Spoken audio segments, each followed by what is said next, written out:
everyone, my name's Katrina and I'm one of the dietitians here at East Wimmera Health Service. So when we're out shopping, we're often bombarded with confusing messages and health claims such as low in fat, no added salt or sugar, high in fibre, but what do these things actually really mean? So today we're going to be talking about label reading because it's an important skill to have to make sure that you are making healthy decisions and know what's in your food. So when we are in a supermarket, around 60% of our products are actually in packages. So when we are picking up product in a package, it will have a nutrition information panel. And this is a very important thing to be looking at when it comes to label reading. So on the nutrition information panel on the packages, what you'll have is two columns. So you'll have the per serve column and the per 100 gram column.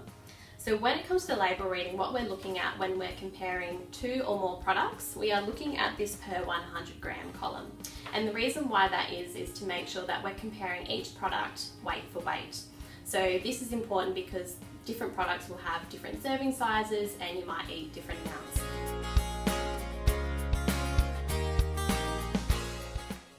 So once we've looked at the per 100 gram column and we've found the product that is the healthiest, we then need to scan over to the per serve column, which tells us how much is in that product per serve. Keeping in mind there could be up to quite a few servings in a particular product. So for example, this product has 16 servings per package and the serving size is 30 grams. So if we were to eat the whole product, we would have to multiply what it says in the per serve column by 16. That we want to do when we're label reading is look at the ingredients list. So generally that is under the nutrition information panel, and the ingredients list is made up from the greatest amount to the smallest amount of that product. So when we're looking at the ingredients list, we're looking for the first three nutrients, and if they're made up of fat, salt or sugar in the first three ingredients, generally that is not a healthy choice. So it can be quite overwhelming when we're looking at the ingredients list because companies do use different words to describe fat, salt and sugar.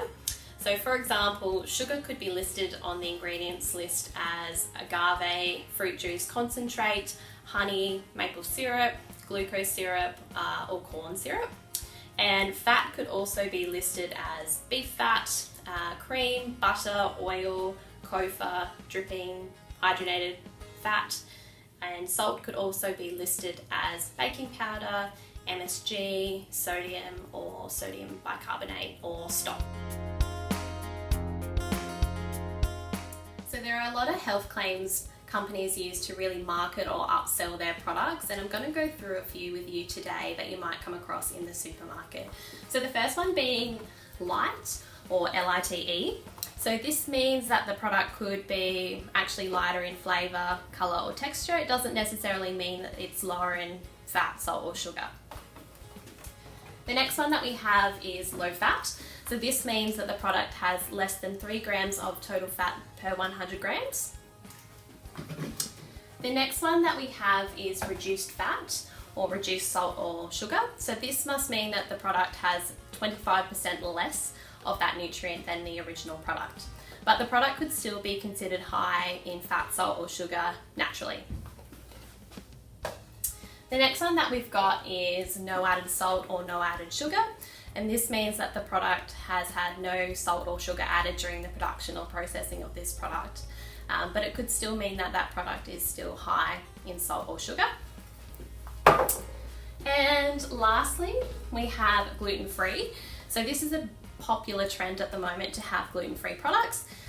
Companies must go through rigorous testing to ensure that their products are gluten-free, and it's also listed on the nutrition information panel that it must have nil detectable gluten in that product.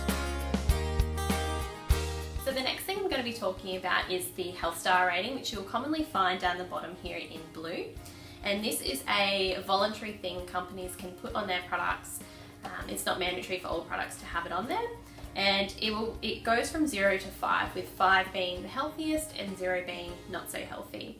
So it takes into consideration the total protein, fat, salt, sugar and fibre, and it will spit out a number based on those nutrients. It is a basic guide that you can use when you are label reading, but keep in mind that not all products will have this on here, so it's always best to really look at that nutrition information panel when you are label reading in the supermarket. So always be mindful when you are out shopping in the supermarket, because it can be very confusing when you are looking at all these products. But be sure to go to our website and download our wallet card, which you can print and pop in your wallet. So that will have all of the levels that you are looking for when you are label reading. And if you do have any other troubles or concerns, feel free to contact Central Intake to arrange an appointment with one of our dietitians here. Thanks for watching.